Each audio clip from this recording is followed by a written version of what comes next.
If you're ready, I'm ready. Sure. Okay. Whenever you want to go.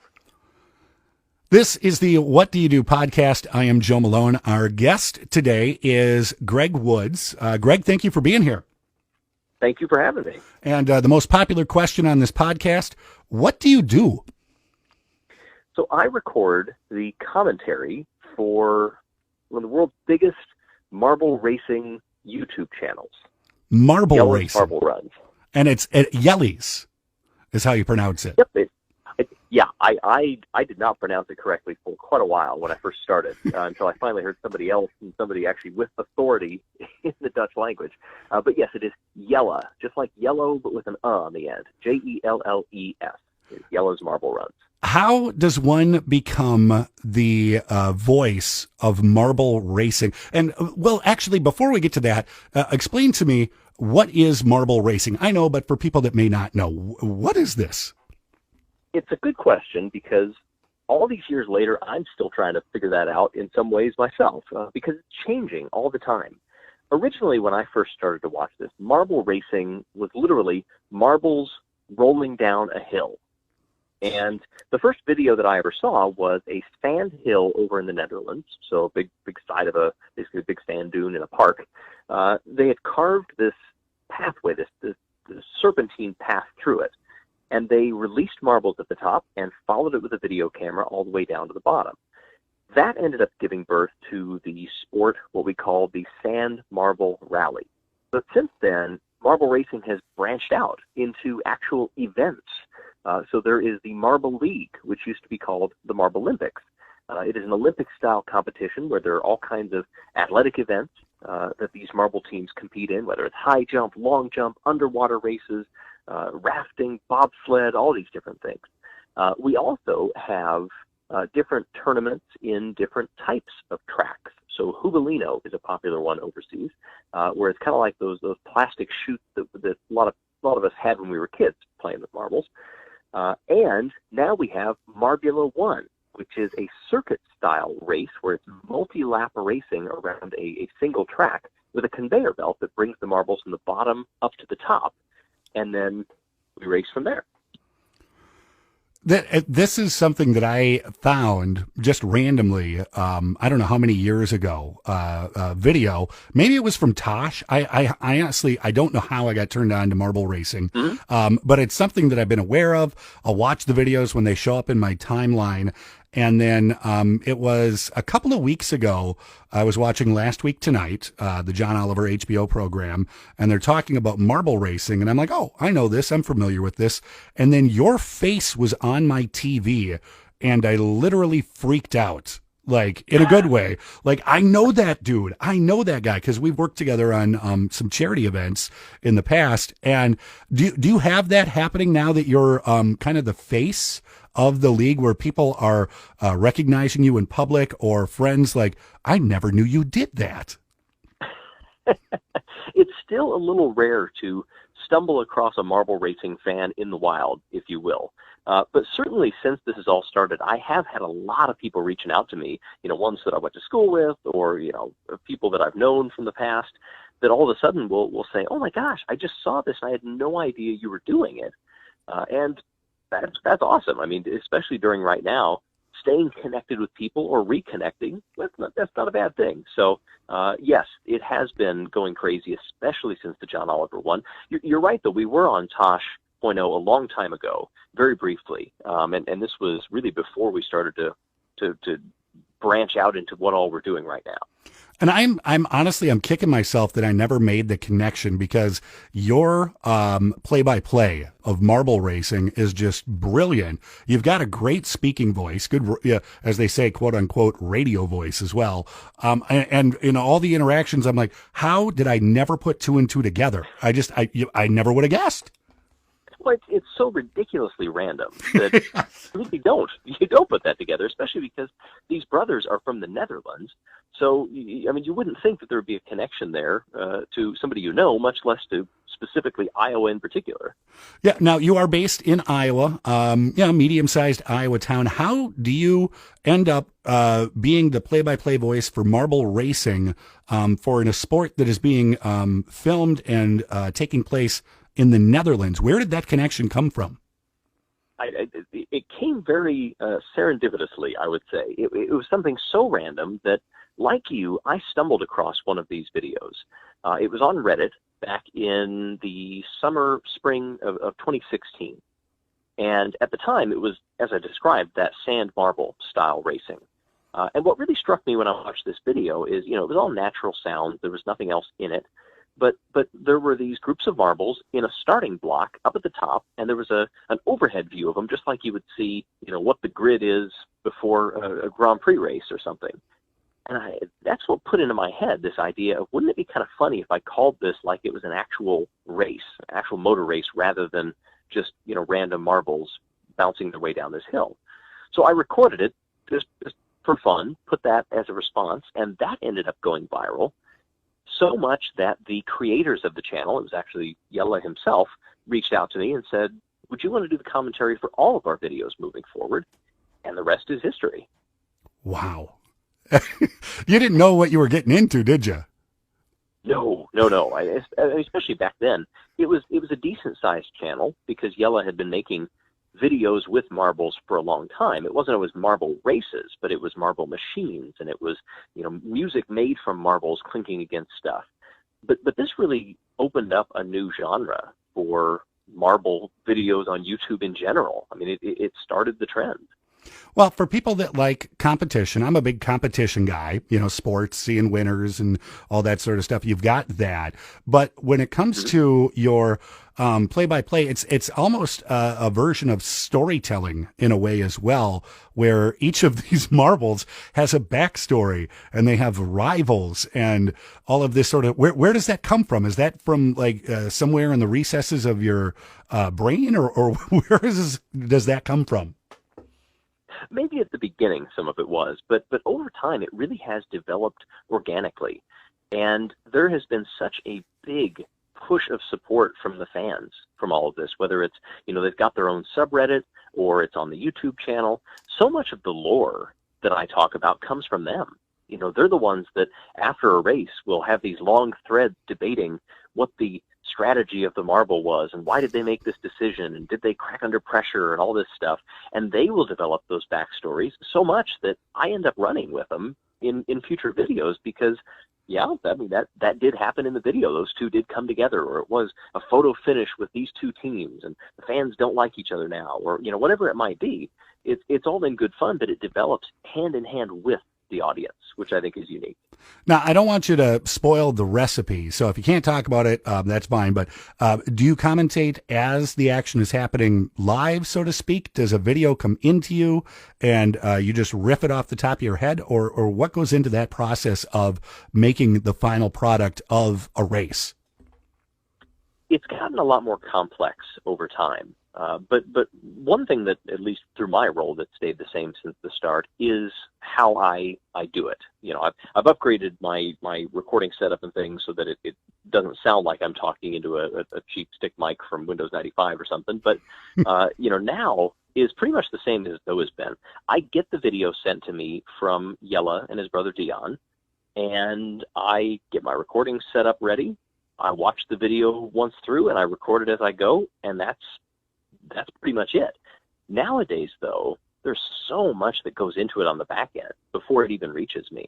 With Marbula 1, for instance, now they've got, obviously they have to design the tracks, they have to test it, they have to, film it, they have to edit it, but then they're also adding in crowd noise, they're adding in music, they're doing graphics, they're doing timing and scoring loops.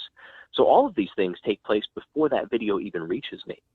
So sometimes, I will look into past results, or I'll crunch some numbers so that I can talk about it during the race.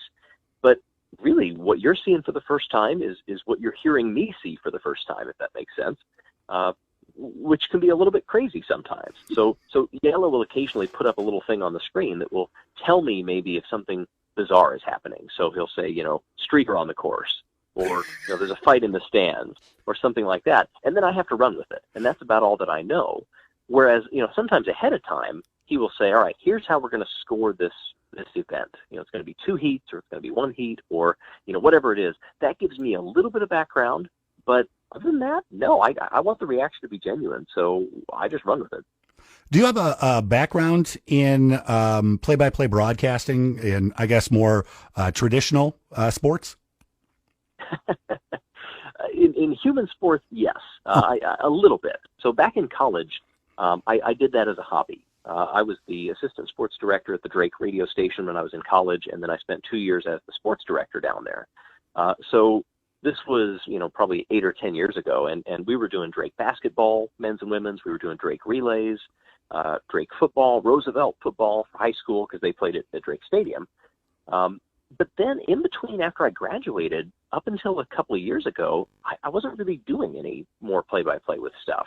I would fill in, occasionally for, let's say, state baseball or something like that.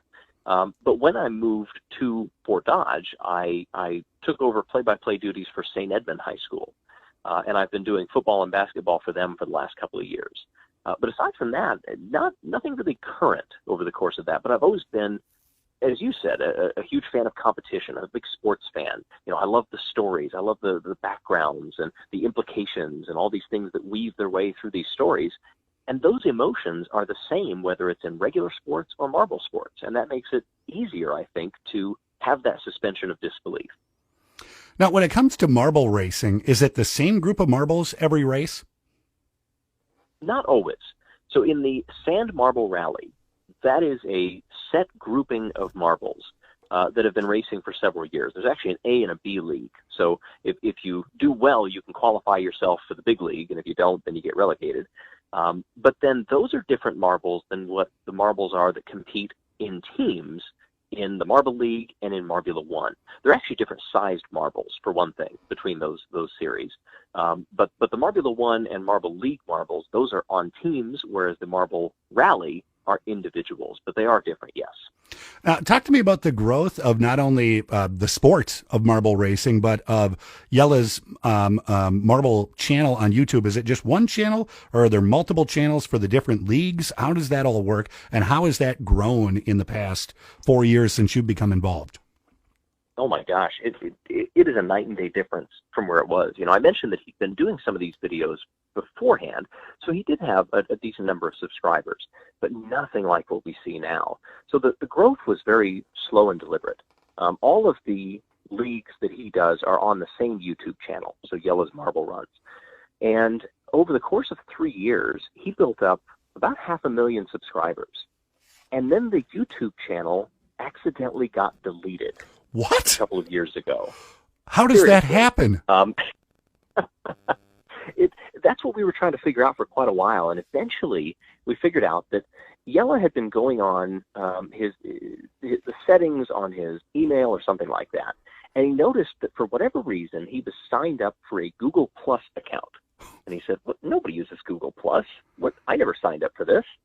So he deleted the Google Plus account, not knowing that for a while, in order to get people to use Google Plus, they linked your YouTube account to it. Oh. So when he deleted it, he deleted the YouTube channel with 500,000 subscribers as well. So we immediately reached out to YouTube. It turns out John and Hank Green, who are two of the brothers, John Green, the author, Hank Green, working at YouTube, they're huge fans of ours. So they worked with us to try to figure out what to do and how to get the channel back, but we ultimately were not able to do that. So starting about 2 years ago, we had to start from scratch. And we have built that up very slowly since then. I say slowly, but it's much quicker than what it was. Then we had these events where, we would go viral for something. Usually it was a Marble Rally video. Sometimes it was the Marble League. Different websites would pick up on it, and we would get that burst of subscribers, but nothing like what started to happen when it coincided with this pandemic. We were in the middle of the Marbula 1 season at that time. It's the first year that we've ever done that. So that was popular enough in and of itself. We were pretty happy with how many people we'd get. 3,000, 5,000 people tuning in for a live premiere on YouTube. We thought, wow, that's astounding. As it coincided with all of the other sports shutting down and with everybody having to watch stuff from home, that's when we really saw another big burst, and that's when it went viral again. We were featured in Time Magazine, New York Times, Washington Post, Sports Illustrated, CBC up in Canada, NPR, Associated Press. I mean, it went everywhere, And just like that, by the end of the Marbula One season, we were getting over 20,000 people watching the premieres of the races. And that's right around the time when, this all happened with John Oliver and with Marbula E, which is Formula E, reaching out to us and saying, do you want to make some marble races with some Formula E teams? It's just amazing how something can start as just an idea of like, let's race some marbles down a hill. And now look at where you are. It's crazy. Yeah. Yeah. The growth is just hard to believe with all of this. Every time we pop up somewhere new, I'm always amazed because I think there's no way I ever would have thought that. The way we're in, is also contributing too. How much press have you done since the beginning of the pandemic? Because I know I saw that Radio Iowa did a report back in April, and then you had the HBO piece at the beginning of May. Have you been just like crazy deluged with interview requests? The last couple of weeks, not quite as much, but during that, absolutely. We were doing a handful each week. I guess I haven't really counted how many I did overall, but it would probably be in the dozens of range. Everywhere from, these big news outlets that I mentioned to, smaller sports shows in North Dakota or Washington, or I did New Zealand. I did Perth, Australia last week or the week before in the hometown of F1 racer Daniel Ricciardo. So we talked about that for a little bit as a big F1 fan. So it's gone all around the world. It just amazes me. What time of the day do you have to get up or stay up till to be on the radio or TV in Australia? We were actually able to work it out to where it would be the afternoon here, and then it was an early morning show over there. It was their sports brekkie, as they called it, their sports breakfast, where I called in and we were able to connect with that. Kind of the same thing with New Zealand as well. It's a good 12+ hour difference to that part of the world, so it takes some coordination. Oh, well, at least it wasn't like 4 a.m. for you or something along those lines. Exactly. Now, I mean, as an F1 fan, I'm used to that, having to get up at those crazy hours for racing stuff. But yeah, this is a little more convenient. Now, is there merchandise? Can you buy your own marbles to put on your own races at home? Is there anything like that with Jelle's marble runs? Believe it or not, there is. And that's another thing that also blows my mind a little bit. They have all kinds of T-shirts, and there's a marble kit that you can buy with little tracks and stuff. I think you can buy some of the individual marbles. They've got a Patreon for paying subscribers to get exclusive content. I mean, it's this whole world that I don't even know what all is out there, but it is pretty astounding. I did run into one person once who had a Marble League shirt on. It was a friend of a friend, and she was wearing one. I went, oh my gosh, that's a Raspberry Racer shirt. And then we got to talking, and they didn't realize that I was the one that called that. So it was pretty interesting. Did you end up signing the shirt for her? I did not. I have not given any signatures or anything like that for marble stuff yet. Oh my goodness. It's just fascinating to me that this world exists where it's so wide reaching. And like I started the podcast, also such a small world like that. We had this connection beforehand, and this thing that you're passionate about and that I enjoy watching. And where do you see it going next? Do you see, has TV reached out to you? Are you staying internet based? What do you see for 2020 and 2021? Honestly, that's a tough one to predict because I would have had no guess at all that we would be remotely in the situation that we're in right now. So where do we go from here? I have no idea.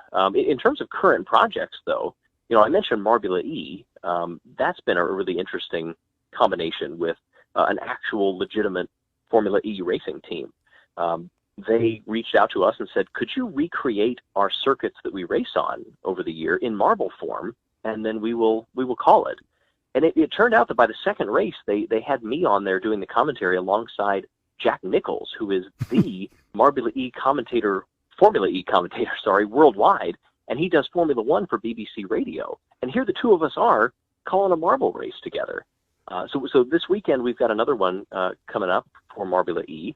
we also just today started the Last Marble Standing Tournament, which is a sponsorship event with a milk company over in the UK, Arla Cravendale. So we had a premiere, and already that video, I'm looking at it right now, it premiered a little over an hour and a half ago, and we've got 25,000 views thus far. That's insane. Which is astounding to me, too. I know, it's crazy. So we've got the Marble League coming up. That'll be later on in June, and that is what's being sponsored by John Oliver and company. And who knows where we'll go from there. So when you had the chance to call a race with, one of the big names in racing broadcasting, were you fanboying at all? It was a little surreal, yes.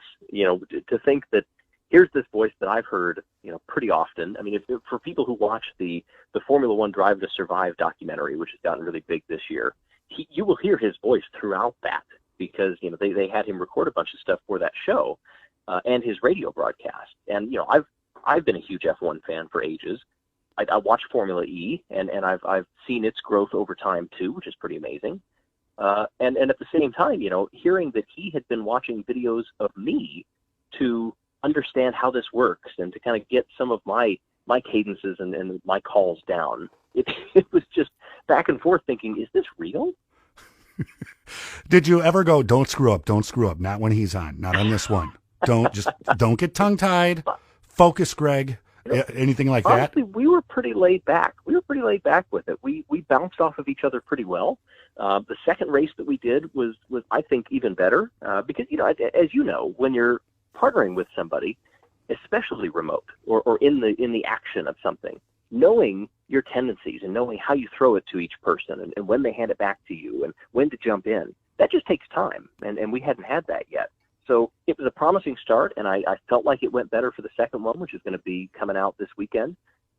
So, yeah, honestly, we worked fairly well together. He's a good guy, and we had fun. So there's a lot still to come out, and a lot of big things happening in the spring and summer of 2020. Is there a favorite video from the past that we should go and search out on Jelle's Marble Runs? One that you think showcases the sport and I guess your talents as well the best? Oh gosh, probably two of the biggest ones right now would be the Marble League 2019. So there's a bunch of videos from that. It's listed on its own playlist on the YouTube page, or there's even an all events video of that. It's something like 2.5 hours long, but you can watch every single event of the Marble League. I don't know how many we had, 15 events, something like that. Or there is a totally different one, Marbula One, which just wrapped up. There is an all races video from that is much shorter, only about an hour, where you can watch all of the qualifying and races from Marbula One, and you will see how far this sport has come from just watching marbles rolling down a hill. It's the attention to detail that really gets me, and that really gets me into these videos too. And that's what you will see by watching those, just how far they've come in production quality and the visuals, even before it reaches me, just how much they do is very, very interesting to see. Do you have any marbles in your office, in your house? Somewhere I might have a couple, but surprisingly, no. I don't really have a lot of marbles here. My father has a marble collection that he's had since he was a kid in the 50s, but I don't have any here with me, surprisingly. You would think that you're the guy. You would need like a marble for inspiration, like sitting on a credenza or something like that. I mean, the good thing with not having them here is I am at no risk of losing my marbles. Oh. I don't have them, so it's a plus. Oh my God! How many marble puns do you have? I try not to use all that many, but it's sometimes pretty tough. I enjoy throwing some things in there like that. It's also been weird because I mentioned the fandom into these events. There has been a good handful of posts, oddly, about me and some of the lore building behind me and some of the things that I say and that I don't even really realize all that often. So it's been kind of fun to play off of that as well. There's people that apparently love or are confused with my use of the word penultimate occasionally when I'm talking about the second to last of something. And some of the things that the ways that I talk about the marbles as well, because there's no handbook for how to describe marbles competing in sporting events. So I'm just kind of making it up as I go. Do you have a Wikipedia page? I've never looked. I don't know. I mean, it wouldn't surprise me. There is a wiki that is made just for Jelle's marble runs. And I'm pretty sure I have a page on there because I do have a marble me in the stands. You know, if you look carefully, you will see a marble in a commentary box that is me, quote unquote. So I am there, but you know, I guess some people have also wondered what I actually look like. So I guess they've gone to the wiki to find out. I'm sitting here. I just pulled it up in the Jelle's marbleruns.fandom.com wiki.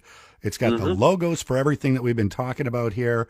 We got the different teams. Do you have a favorite team out of all the Marble League teams? As a commentator, I have to remain neutral. I have to remain impartial. You know, I love competition. I love a good underdog story or a good upset. As long as it's got a good story to tell, then I'm going to get behind that team in whatever situation it is. Is there a tougher marble to distinguish? I mean, all of them are pretty unique looking, but do you ever get a Cobra confused with a Polo Loco? I do, which, you know, is part of the pitfalls of calling this in one take, is that sometimes I do make those mistakes, or I'll miss something, or I'll call a marble that's a light blue, one that's not quite as light a blue. It is tough, especially in the marble rally where you've got, you know, sometimes 30 of these rolling down a hill. The biggest hurdle for me off the start was just memorizing the names and the colors. You know, at least with racing, you know, you can tell based on the car, you can tell based on the helmet, you know, sticking out. There are clues that you can take. Marbles, especially when they get covered in sand, a little bit tougher. This wiki page is amazing. I'm just looking at it here. Uh-oh. This is amazing. I haven't found you on it, but there's voting on here for your favorite team, the Hazers, just being outvoted by the O'Rangers. So they seem to be the fan they are favorite. a very popular one. Oh, yeah. Do you have the cheers of, oh, raining out in the stadium like vuvuzelas. Do you have a call, what is the word that I'm looking for? Like, you watch NASCAR and they're like, ladies and gentlemen, we're racing, you know, or John Gordon's touch 'em all for a home run call. Do you have a call for the winner of a race or at any point in time in a race? Over time, I really haven't. I've never been a big one for catchphrases and scripting stuff ahead of time. Yes.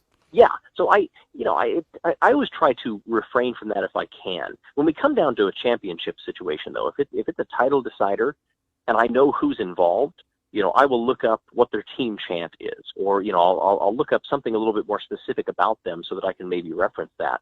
For Marbula One, that question was posed to me because in F1 there are so many classic calls.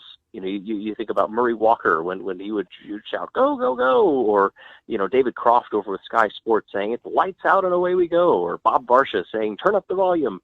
You know, I had to get something that was different from those. So I ended up going with, and we're rolling when they go out of Marbula One. But that's really the only one that I am consistent with in all of that. Sometimes I'll throw in some actual, you know, past racing commentators' phrases just as a little homage to them, but no, usually I just kind of see where it goes. And we're rolling, I think it's perfect because it describes exactly what's happening, which is what you want to do as a commentator. But it also describes the feelings of the viewers. Like, all right, we're getting wrapped up in what's about to happen. We're rolling as well. We're amped up. It works on all the levels. That is awesome. I hope so. Well, Greg Woods again on the podcast today. Thank you so much for your time. I do appreciate you carving out a few minutes for us to talk about the Marble Racing League, Jelle's Marble Runs, and just how you've become involved in one of the hottest things going on in sports in the year 2020. It is a perilous rabbit hole to fall down, but you are welcomed when you reach the bottom. Greg Woods, our guest today on the What Do You Do podcast.